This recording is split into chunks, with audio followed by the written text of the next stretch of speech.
Good morning, second semester student. This is second lecture of agriculture microbiology and topic of this lecture is bacteria cell structure, chemoautotrophy and photoautotrophy.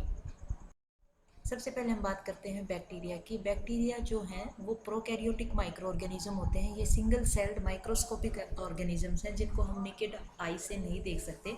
To see them we need microscope. Okay, बहुत सारी micro जो bacterial species हैं they are pathogenic in nature, cause different type of disease in animal and human beings as well as कुछ bacteria ऐसे भी होते हैं जिनका बेनिफिशियल रोल होता है, जैसे जो डेड ऑर्गेनिक मटेरियल है उसको डिकम्पोज करने का काम करते हैं, फर्मेंटेशन करते हैं जिससे बियर वाइन बनती है, न्यूट्रिएंट की रिसाइकलिंग करते हैं, सॉइल में नाइट्रोजन फिक्सेशन करते हैं। तो जनरली जो बैक्टीरिया हैं they are classified according to staining procedure into gram positive and gram negative bacteria, और ये डिफरेंट शेप और साइज़ के अवेलेबल हैं नेचर में।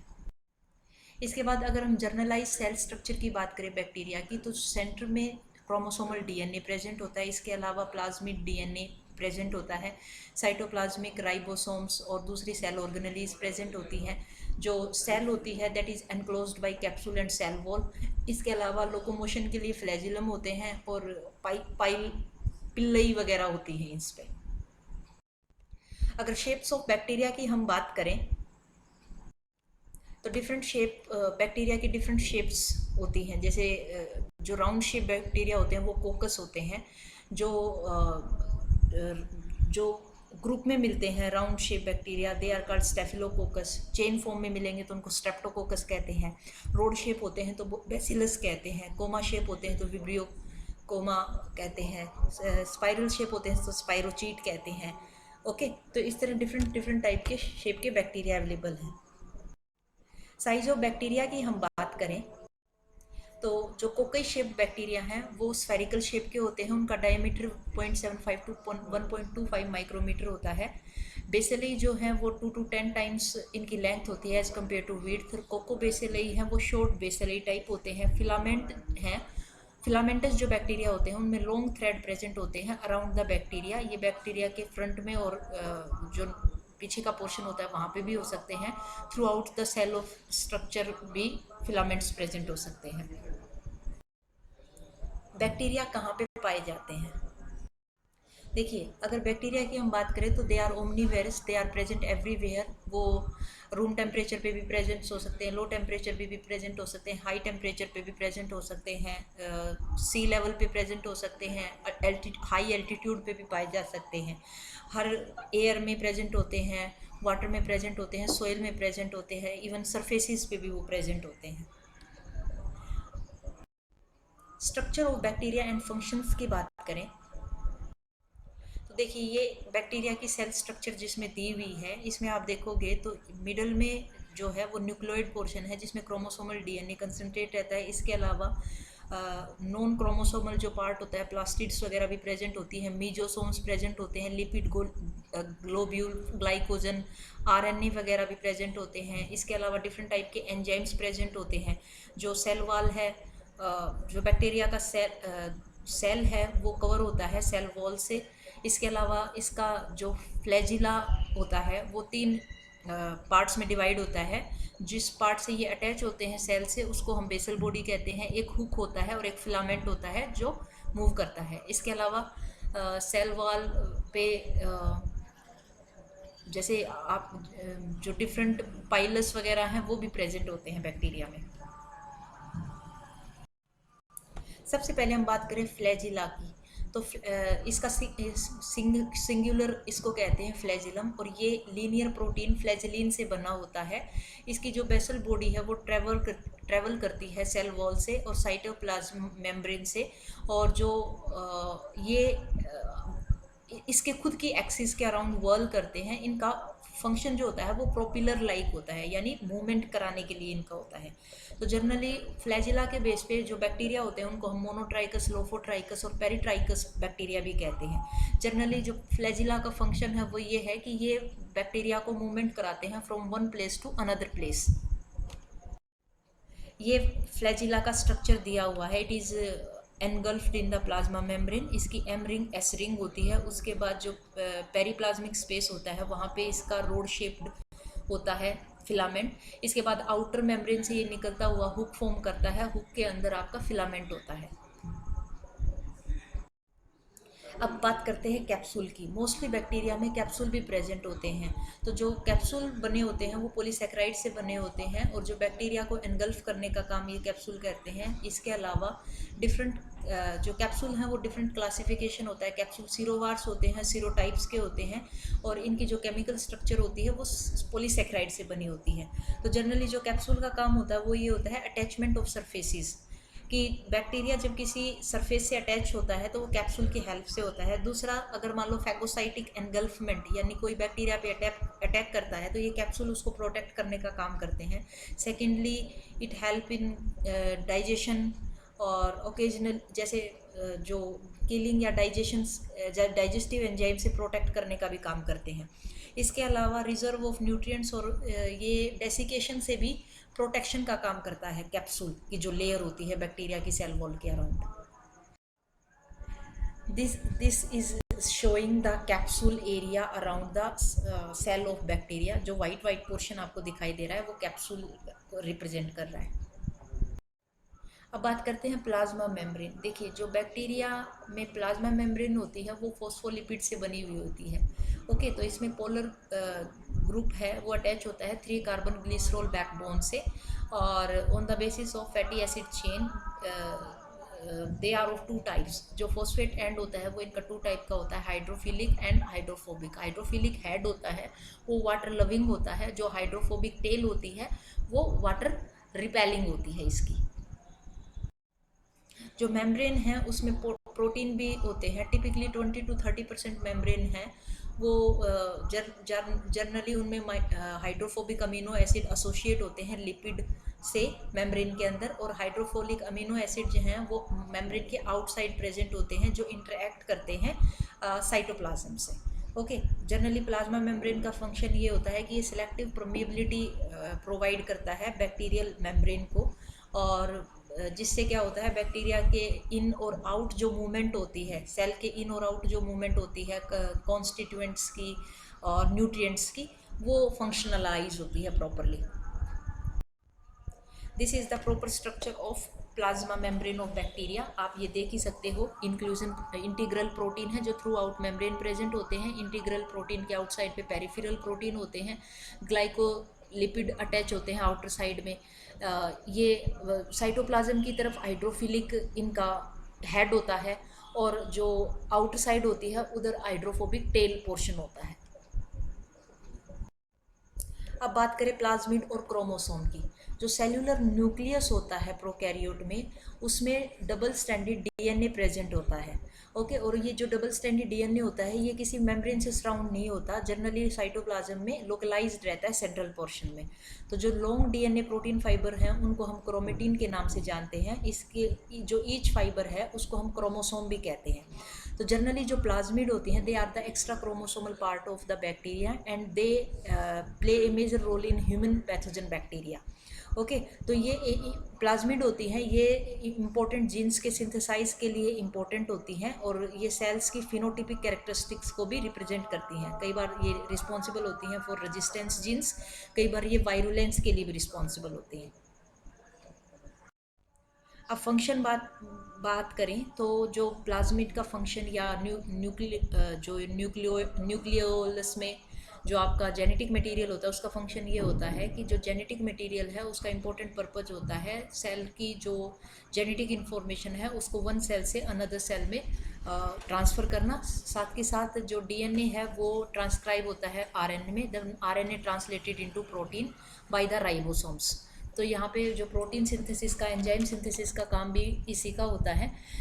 डीएनए मटेरियल में सीक्वेंसेस बेसिस की एक पर्टिकुलर सीक्वेंस होती है, उसके बेसिस पे जेनेटिक कोड डिसाइड होता है and then this genetic information translated into messenger RNA and then finally it is goes to protein. Okay, अब examples of advantages plasmids based on the host. एक तो जो प्लाज्मिड है वो antibiotic resistance provide करती हैं पर्टिकुलर बैक्टीरिया को। Okay, इसके अलावा जो ये प्लाज्मिड्स हैं, ये पर्टिकुलर प्रोटीन की सिंथेसिस के लिए भी रिस्पॉन्सिबल होती हैं, जो वायरुलेंट प्रोटीन्स होते हैं उनके लिए। फॉर एग्जांपल जो ई कोलाई प्लाज्मिड है एंड P307, वो कोड करती है एंटेरोटॉक्सिन प्रोडक्शन के लिए, जिसकी वजह से जो ई कोलाई है वो एंटेरोटॉक्सिन प्रोड्यूस करता है, और ये एंटेरोटॉक्सिन प्रोडक्शन की वजह से एक पैथोजेन बैक्टीरिया है। कई बार ये प्लाज्मिड कंजुगेटिव प्लाज्मिड का काम करती हैं, और कंजुगेटिव प्लाज्मिड वो होती हैं जिनके थ्रू जेनेटिक एक्सचेंज होता है बिटवीन टू बैक्टीरियल सेल्स। कई बार एंटीजन प्रोड्यूसिंग एंजाइम भी प्रोड्यूस करती हैं ये। अब बात करते हैं साइटोप्लाज्म एंड राइबोसोम की। Cytoplasm contain large number of solutes having high molecular weight substances and low molecular weight substances. और साइटोप्लाज्म में ही जो फ्लूइड साइटोप्लाज्म फ्लूइड होता है उसी में आपकी दूसरी ऑर्गेनेलीज भी प्रेजेंट होती हैं। इसके अलावा जो राइबोसोम्स हैं, आई टोल्ड यू अर्लियर, जो प्रोकैरियोट्स में राइबोसोम्स होते हैं वो 70S टाइप्स के होते हैं, and they are further comprising of 30S and 50S सब यूनिट्स। राइबोसोम का जो इम्पोर्टेंट फंक्शन होता है वो ये होता है कि ये ऑर्गेनेलीज के लिए प्रोटीन सिंथेसिस का काम करते हैं। This is the picture of 30S, 50S and 70S ribosomes. अब सेल वॉल की बात करें तो जो सेल वॉल है that is the important structural component of the bacteria, और ये म्यूरिन की बनी होती है। नेट लाइक पॉलीमर मटेरियल होता है जो एंटायर सेल को कवर करने का काम करता है। इसके साथ साथ ये पॉलीसेकेराइड चेन मतलब ये बनी होती हैं cross linking of polysaccharide and peptide also. This is the murein building blocks is showing it in this picture. जो MUR है वो रिप्रेजेंट करता है एन एसिटाइल म्यूरामिक एसिड को, और GLNAC रिप्रेजेंट करता है एन एसिटाइल ग्लूकोजामीन को।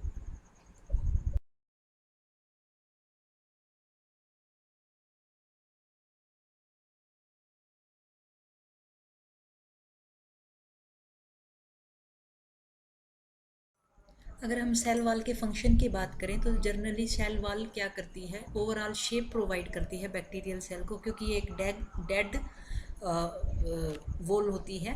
इसके अलावा ये जो साइटोप्लाज्म स्ट्रक्चर्स होती हैं, प्लाज्मा मेम्ब्रेन वाली स्ट्रक्चर्स होती हैं, उनको प्रोटेक्ट करके प्रोटेक्शन प्रोवाइड करती है सेल प्रोटोप्लास्ट को फ्रॉम मैकेनिकल डैमेज, और कई बार ऑस्मोसिस से भी ये उसको प्रोटेक्शन प्रोवाइड करती है ताकि जो बैक्टीरियल सेल वॉल है वो लाइसिस ना हो। अब बात करते हैं कीमो ऑटोट्रोफी और फोटो ऑटोट्रोफी की।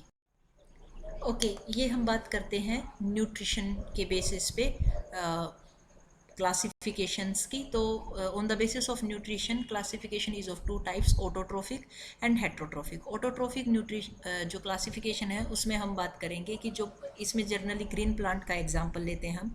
जो ग्रीन प्लांट्स हैं वो अपना जो न्यूट्रिशन है वो सेल्फ सिंथेसाइज करते हैं with the help of photosynthesis. Green plants में क्लोरोफिल स्ट्रक्चर होती है क्लोरोप्लास्ट में, जिसकी वजह से जो सनलाइट है, वाटर है, उसकी हेल्प से दे सिंथेसाइज कार्बोहाइड्रेट्स। हेट्रोट्रोफिक जो मोड ऑफ न्यूट्रिशन है उसमें जो ऑर्गेनिजम्स हैं वो अपना फूड खुद सेल्फ प्रिपेयर नहीं कर सकते, और वो प्रोड्यूसर्स यानी कि ग्रीन प्लांट्स पे डिपेंड रहते हैं फॉर देयर फूड। ओके, और दूसरे एनिमल्स पे भी अपने फूड के लिए वो डिपेंड रहते हैं। तो जो हेट्रोट्रोफिक हैं they are benefited from the photosynthesis done by autotroph. इसके बाद अगर बैक्टीरियल लाइफ प्रोसेसेस का हम देखें तो on the basis of respiration bacteria और of two types, generally aerobes और अनएरोब्स। और इसके अलावा इनको फर्दर क्लासिफिकेशन किया जाता है। स्ट्रिक्ट एरोब्स जिनको होते हैं उनको ओब्लिगेट कहते हैं, जो नॉन स्ट्रिक्ट एरोब्स होते हैं उनको हम फैकल्टेटिव कहते हैं। तो ओब्लिगेट और स्ट्रिक्ट एरोब्स वो बैक्टीरिया होते हैं जो केवल ऑक्सीजन की प्रेजेंस में ही सर्वाइव कर सकते हैं, जैसे बैसिलस सबटिलिस। फैकल्टेटिव एरोब्स वो होते हैं जो ऑक्सीजन की प्रेजेंस में सर्वाइव करते हैं, but in absence of oxygen they also survive. Okay, in absence of oxygen उनमें अनएरोबिक मोड ऑफ जो रेस्पिरेशन है वो स्टार्ट होता है, जिसकी वजह से वो एनर्जी अपनी सर्वाइवल के लिए सिंथेसाइज करते हैं। तो फैकल्टेटिव अनएरोब्स में एग्जाम्पल आता है सूडोमोनास का। इसके बाद है ओब्लिगेट या स्ट्रिक्ट एनएरोब्स। ऐसे बैक्टीरिया जो केवल ऑक्सीजन की अब्सेंस में जीवित रहेंगे उनको हम स्ट्रिक्ट एनएरोब्स कहते हैं, जैसे आपका क्लोस्ट्रीडियम बोट्यूलिनम है। फैकल्टेटिव एरोब्स वो होते हैं जो जनरली रेस्पायर करते हैं anaerobically, but they are also capable of respiring aerobically as well.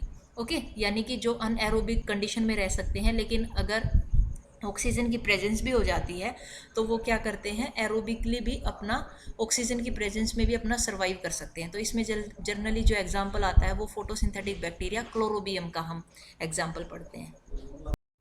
इसके बाद है on the basis of nutrition. जो फर्दर क्लासिफिकेशन है वो कई तरह का है। सबसे पहले हम बात करते हैं फोटोलिथो ऑटोट्रोफिक बैक्टीरिया के बारे में।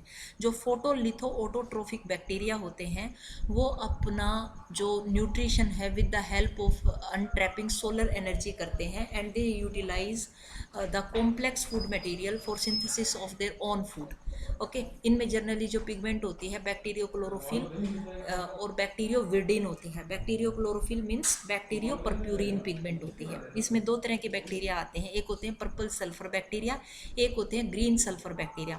जो पर्पल सल्फर बैक्टीरिया है उसका एग्जाम्पल है क्रोमेशियम और थायोस्पाइरिलम, और जो ग्रीन सल्फर बैक्टीरिया है उनका एग्जाम्पल है क्लोरोबियम लिमिकोला।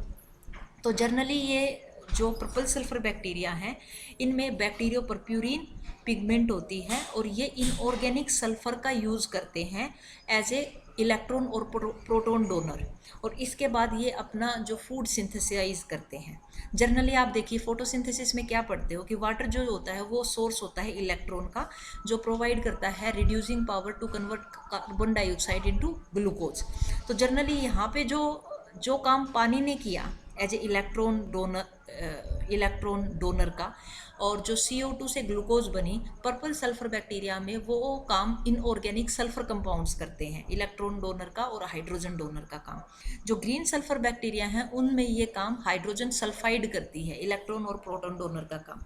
ओके, और जनरली जो ग्रीन सल्फर बैक्टीरिया होते हैं उनमें बैक्टीरियोविरिडिन या क्लोरोबियम क्लोरोफिल स्ट्रक्चर प्रेजेंट होती है।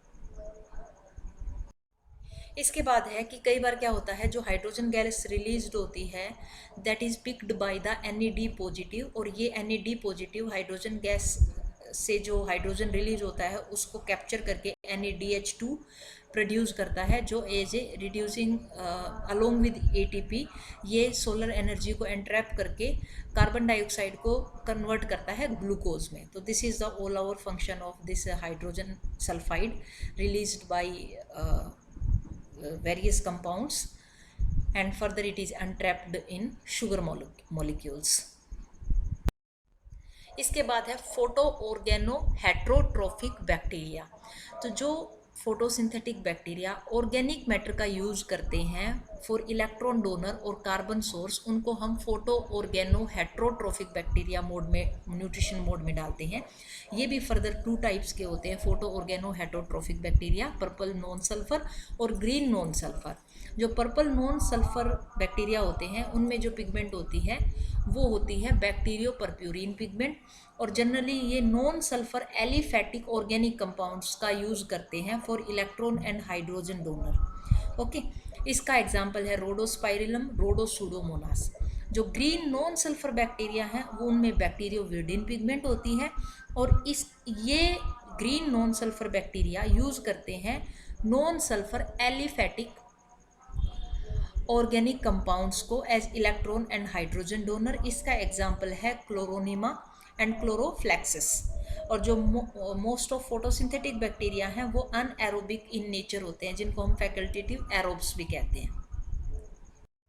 इसके बाद आता है कीमोसिंथेटिक ऑटोट्रोफिक बैक्टीरिया।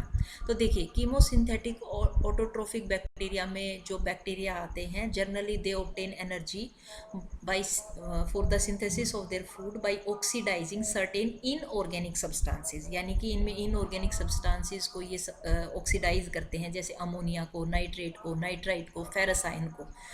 ओके, तो इनमें ये जो बैक्टीरिया होते हैं ये लाइट एनर्जी को यूटिलाइज नहीं करते for synthesis of their energy sources.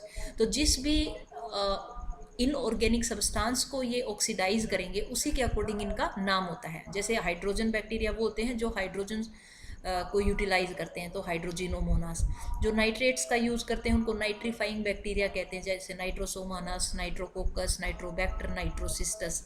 जो सल्फर सोर्सेज का यूज़ करते हैं उनको हम थायोबेसिलस थायोऑक्सीडेंस और बैगियोसा बैक्टीरिया कहते हैं। जो आयरन सोर्स का फेरस आयन का यूज़ करते हैं वो फेरोबैसिलस और लेप्टोथ्रिक्स बैक्टीरिया हैं।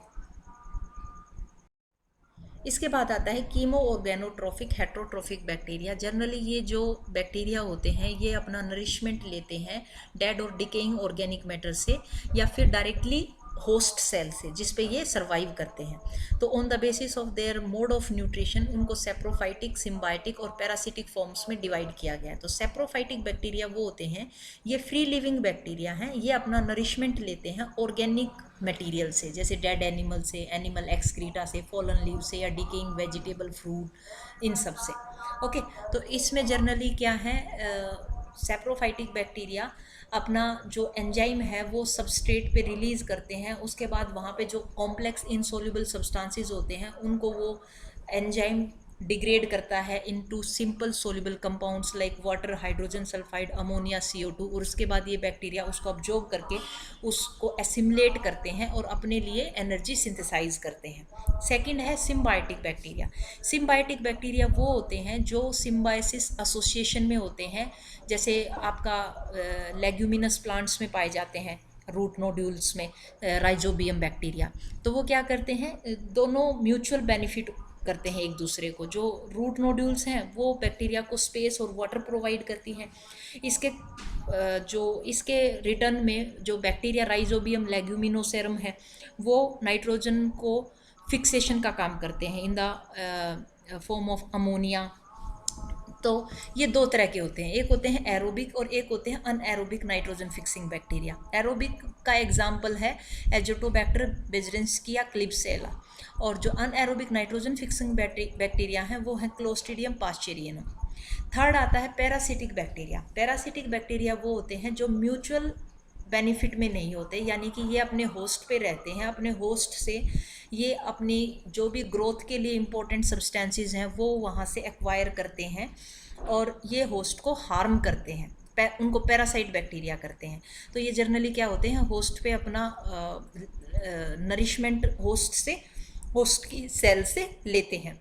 तो जनरली ये डिजीज़ कॉजिंग बैक्टीरिया होते हैं जो जनरली पैथोजेनिक इन नेचर होते हैं, और कुछ बैक्टीरिया ऐसे होते हैं जो होस्ट पे रहते हैं लेकिन कोई पैथोजेनिक या कोई डिजीज़ नहीं कॉज करते, तो उनको हम नॉन पैथोजेनिक बैक्टीरिया भी कहते हैं। So thanks to all of you. If you have any problem in this lecture, you can ask me in tutorial class. Thanks to all.